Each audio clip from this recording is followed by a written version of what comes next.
Ladies and gentlemen, welcome to the channel. I'm going to show you how to send a link in Monopoly Go. The steps are very simple. So on the bottom right hand side, you will see friends. It looks like two hands shaking.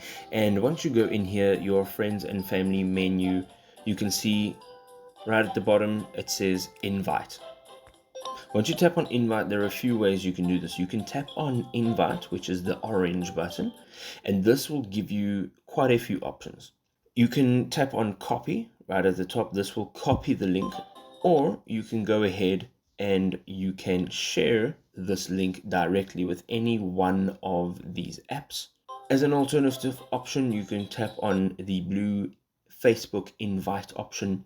Here it will create a Facebook post with a heading, a small logo, and an embedded link. So whoever taps on the link will be invited to your Monopoly Go game.